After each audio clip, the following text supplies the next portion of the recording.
नमस्कार, मेरा नाम अनु है। मैं आज आपसे फूड के बारे में कुछ डिस्कस करना चाहती हूँ। फूड तो वैसे कॉमन ये टॉपिक है, फिर भी क्यों? क्योंकि फूड जो आजकल हमारी जो लाइफस्टाइल हो चुकी है उसने हमारे फूड सिस्टम को बिगाड़ के रख दिया है। हमारी आजकल जो लाइफस्टाइल है वो बहुत बिजी हो गई है। उसकी वजह से हम फटाफट खाना बनाते हैं और उसे जल्दी जल्दी खाते हैं। और रही सही कसर पूरी कर दी है फास्ट फूड्स ने। और अब ये फास्ट फूड जो है वो हमारी ज़िंदगी में इतने ज़्यादा एक अहम हिस्सा बन चुके हैं कि हम जो हमारा जो भारतीय खाना है उसे भूल गए हैं। और हमें सबको पता है ये फास्ट फूड जो है वो बहुत हार्मफुल है। जिन चीज़ों से बनते हैं, जिन इंग्रेडिएंट से बनते हैं, दे आर वेरी हार्मफुल। जैसे मैदा है। सबसे पहले मैं डिस्कस मैदा के बारे में करना चाहती हूँ कि मैदा इन सब फूड में मैदा सबसे ज़्यादा मेजरली यूज़ आता है। तो मैदा बनता तो गेहूं से है, लेकिन उसके अंदर के पार्ट से बनता है। और बाहर का पार्ट है उसी में ही सारे न्यूट्रिएंट्स होते हैं, लेकिन अंदर का जो पार्ट है एंडोस्पर्म, उसमें कोई न्यूट्रिएंट्स नहीं है, लेकिन उसको यूज़ किया जाता है क्योंकि वो टेस्ट बढ़ाता है। साथ में भी मैदा को और वाइट करने के लिए ब्लीच और कई केमिकल्स बनाए जाते हैं, इससे और हार्मफुल हो जाता है। मैदा जो है वो लेजीनेस बढ़ाता है, कमजोरी बढ़ाता है। मैदा का जो ग्लाइसेमिक इंडेक्स है वो बहुत हाई है, यानी कि ये बहुत जल्दी ग्लूकोज में कन्वर्ट होके ब्लड में मिलता है, जो डायबिटीज़ का रीज़न बनता है। आजकल जो बच्चों में डायबिटीज़ है उसका कारण यही है कि बच्चे बहुत ज़्यादा मैदा खाते हैं। नेक्स्ट थिंग अगर हम बात करें तो वो है प्रोसेस्ड चीज़। प्रोसेस चीज़ को प्रिजर्व रखने के लिए बहुत सारे प्रिजर्वेटिव्स और केमिकल्स मिलाए जाते हैं, उससे ये और हार्मफुल हो जाता है।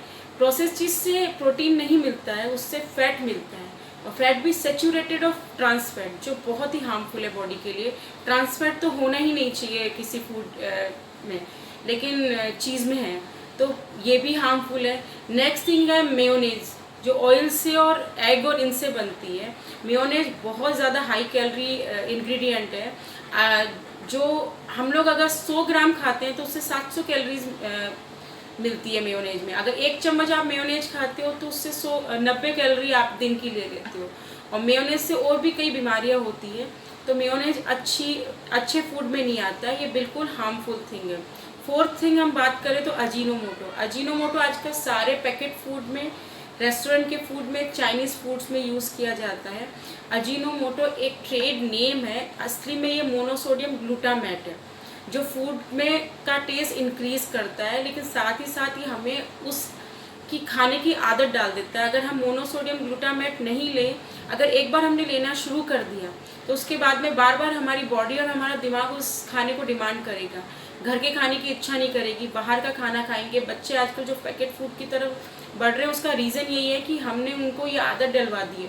अब बच्चे उसमें जो मोनोसोडियम ग्लूटामेट है वो बच्चों को खाने की उसकी आदत हो चुकी है, इसलिए बच्चे आजकल ये बाहर का खाना और पैकेट फूड खाते हैं।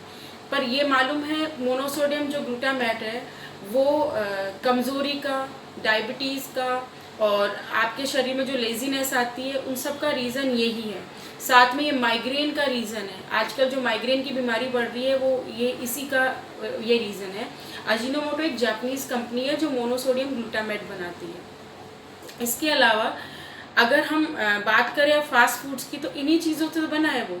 इन 4 चीज़ों को यूज़ करके अगर फास्ट फूड बनाए तो चारों के हार्मफुल जो थिंग्स है वो इनमें इंक्लूड हो जाता है एक फास्ट फूड में, चाहे वो पिज़्ज़ा हो, बर्गर हो, फ्रेंच फ्राइज़ हो, कुछ भी हो। हाँ, फ्रेंच फ्राइज़ तो बहुत हार्मफुल है। एक सर्वे में बताया गया है कि फ्रेंच फ्राइज़ जो है अर्ली डेथ का रीज़न बनता है। फ्रेंच फ्राइज, आलू को जब हम बॉईल करते हैं तो वो अच्छा रहता है, लेकिन जब उसको फ्राई कर दिया जाता है तो that is not good for our health. वो तो एक तरीके से बहुत ज़्यादा फैट बढ़ाता है, उसमें बाकी न्यूट्रिशनल जो वैल्यू है उसकी ख़त्म हो जाती है। तो हमें फ्रेंच फ्राइज़ नहीं खानी चाहिए। अगर आलू खाना है तो उसे बॉईल खाना चाहिए। अब जैसे हम लोग लॉकडाउन में, हम लोगों की एक अच्छी हैबिट हो चुकी कि हम घर का खाना खाना स्टार्ट कर दिया, लेकिन तब भी हम लोग लेडीज़ ये कहते हैं कि वज़न कम नहीं हो रहा है। वज़न तो वो का वही है, चाहे घर का खाना खाओ या बाहर का। तो इसके पीछे रीज़न मेरे साथ भी ऐसा ही था। तो मैंने कुछ स्टडी की, उसके बाद मैंने पता लगाया कि जब तक भूखे रहते हैं, कुछ डाइटिंग करते हैं, वज़न कम रहता है, उसके बाद में फिर वज़न बढ़ जाता है। तो इसका रीज़न जो मैंने पढ़ा उससे मुझे ये पता चला कि हम जो रोज़ के खाने में हम प्रोटीन कम लेते हैं। मोस्टली जो हमारा फूड होता है उसमें कार्बोहाइड्रेट और फैट होता है, और यही रीज़न है कि हम लोगों का वज़न कम नहीं हो पाता है। तो मैंने फिर प्रोटीन के बारे में ये पढ़ा, तो मैंने सोचा चलिए थोड़ा और पढ़ा जाए प्रोटीन के बारे में। तो प्रोटीन के बारे में पढ़ा तो देखा कि प्रोटीन नहीं खाने के तो बहुत सारे हार्मफुल इफ़ेक्ट होते हैं हमारी बॉडी में।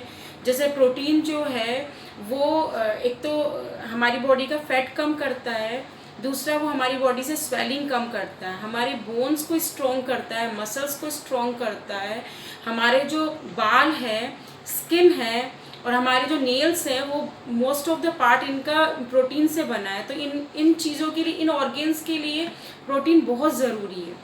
और साथ में जो बोन्स स्ट्रॉन्ग रखनी है, अगर आगे चल के चाहते हैं कि बोन्स में फ्रैक्चर ना हो ओल्ड एज में, तो प्रोटीन लेना बहुत ज़रूरी है। बच्चों की हाइट और ग्रोथ के लिए, बच्चों के लिए भी बच्चों के लिए तो प्रोटीन बहुत ही ज़रूरी है। तो अब हम कैसे प्रोटीन का इंटेक ले सकते हैं, तो जैसे मैंने अभी स्टार्ट किया है मैं आपको शेयर कर रही हूँ। जैसे मॉर्निंग में उठते ही अगर हम हेल्दी फूड खाना शुरू कर दें तो हमारे दिन की शुरुआत हेल्दी हो जाती है। चाय नहीं पी के अगर हम स्टार्ट बादाम से करें, आमंड्स से करें, 5-6 आमंड्स खा लें तो हमें प्रोटीन मिलेगा। उसमें कार्ब्स कम होते हैं, प्रोटीन ज़्यादा होते हैं। उठने के 15 मिनट बाद 5-6 अगर बादाम और गर्म पानी, गुनगुना पानी पी ले तो वो सही रहता है। उसके बाद में हम चलते हैं जैसे कि नाश्ते की तरफ, ब्रेकफास्ट की तरफ। तो ब्रेकफास्ट में अगर कार्बोहाइड्रेट और फैट लिया है तो वज़न बढ़ता है। तो ब्रेकफास्ट कुछ ऐसा लेना चाहिए जो हेल्दी हो, जिसमें प्रोटीन हो। जैसे होल मूंग है, साबुत मूंग है, उसको भिगो के हम लोग उसकी चाट बॉईल करके प्याज टमाटर डाल के या उसे फ्राई करके हम मूंग ले सकते हैं। उसको स्प्राउट्स में बना ले 1-2 दिन रख के, जब वो स्प्राउट्स बन जाए तो उसको भी हम अपने हिसाब से जैसा भी आप खाना चाहें कम तेल में या उसमें बना के हम खा सकते हैं। जो सोक्ड मूंग होते हैं उसमें 23 ग्राम प्रोटीन होता है, लेकिन जो स्प्राउट्स होता है उसमें 32 ग्राम प्रोटीन होता है। दलिया भी हम नाश्ते में ले सकते हैं, पोहा ले सकते हैं, आप कॉर्नफ्लेक्स ले सकते हो। इन चीज़ों में प्रोटीन अच्छा होता है। तो इन चीज़ों से अगर हम अपने हमारे दिन की शुरुआत करें, नाश्ता करें तो बहुत अच्छा है। अगर हमने दिन में स्टार्टिंग में ब्रेकफास्ट बहुत हैवी ले लिया, डीप फ्राइड ले लिया, तो वो वज़न बढ़ाएगा। उसके बाद में अगर हम लंच और नाश्ते के बीच में छाछ ले लेते हैं तो वो भी बहुत अच्छी चीज़ है।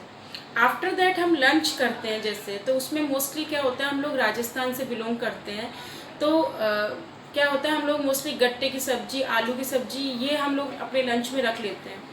जो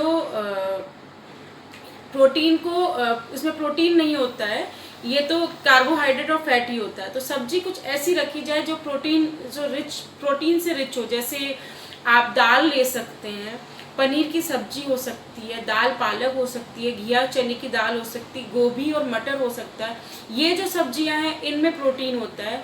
और जो रोटी का जो पोर्शन है, जैसे 2 चपाती जो महिलाएं हैं उनके लिए बहुत है। सब्जी चाहे हम लोग ज़्यादा ले सकते हैं, तो उससे हमारा वज़न क्या होगा, कंट्रोल में रहेगा। सब्जी जो है ज़्यादा तेल में नहीं बना के, बिल्कुल मतलब ठीक ठाक तेल जो होता है उसमें बनानी चाहिए। और 1 कटोरी दही अगर हम ले लंच में तो वो बहुत अच्छा है, क्योंकि प्रोटीन का अच्छा सोर्स रहता है। तो ये चीज़ें अगर हम खाना शुरू करें तो धीरे धीरे हमारा क्या है कि प्रोटीन की पूर्ति होगी। और प्रोटीन की एक खासियत होगी, प्रोटीन अगर हम पूरा ले रहे हैं तो वो लॉन्ग टाइम तक हमें भूख नहीं लगेगी। हम बार बार में जो मंचिंग करते हैं, स्नैक्स खाते हैं, मीठा खाते हैं, फ्रिज खोल के कुछ लेते हैं, वो हमारा नहीं होगा। एक बार हमने लंच कर लिया, उसमें प्रोटीन अच्छी मात्रा में आए तो हमें 2-3 घंटे हम आराम से रह सकते हैं। उसके बाद में जैसे आप जो लंच किया और डिनर के बीच का टाइम बहुत इम्पॉर्टेंट होता है, तो उसमें हम भुने हुए चने खा सकते हैं। 1 मुट्ठी भुना हुआ चना है जो प्रोटीन बहुत अच्छा देता है। वो लॉन्ग टाइम फिलर का काम करता है कि आपको शाम तक, रात तक भूख नहीं लगेगी और धीरे धीरे वजन अपने आप ही कम होने लग जाता है। ये लॉन्ग टाइम प्रोसेस है, ये शॉर्ट टाइम प्रोसेस नहीं है। जो ये है, अगर हम इस तरीके से अगर अपना शेड्यूल रखेंगे तो वो हमारा लाइफ टाइम तक बना रहेगा, वो हमारी ज़िंदगी का एक हिस्सा बन जाता है। जब हम डाइटिंग करते हैं तो 1 महीना 2 महीना इस तरीके से होता है और हमारी बॉडी, जब वज़न तो घट जाता है लेकिन हमारी बॉडी जो है कुपोषण का शिकार हो जाती है। लेकिन इस तरीके से हम खाएंगे तो इस तरीके से हम हेल्दी भी रहेंगे।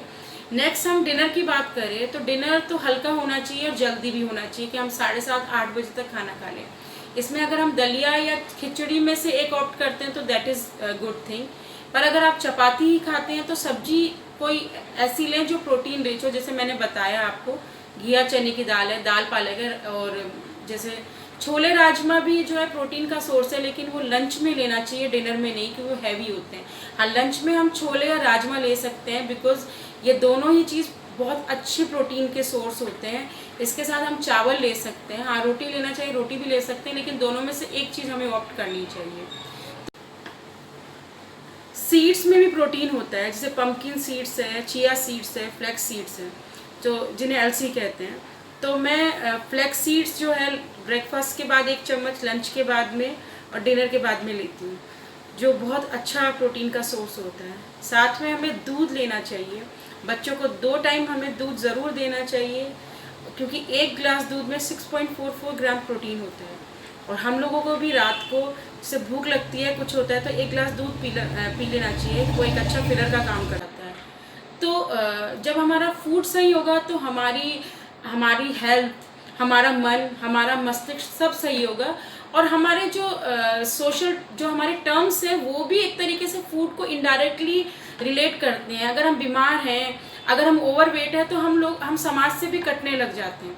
लेकिन धीरे धीरे अगर हम स्वस्थ हैं, हमारा बॉडी अगर हम मेंटेन्ड है, तो हम अपने आप ही हमें कॉन्फिडेंस आएगा, और हम लोगों के साथ, सोसाइटी के साथ में हमारे जो रिलेटिव्स के साथ, फ्रेंड्स के साथ रिलेशन अपने आप अच्छे बनने लग जाते हैं।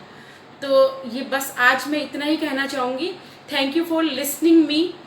मेरा एक ब्लॉग है ये फास्ट फूड के हार्मफुल इफ़ेक्ट्स पे, उसका लिंक मैं डिस्क्रिप्शन पे भेज रही हूँ, प्लीज़ ज़रूर पढ़िए। Thank you so much and subscribe my channel.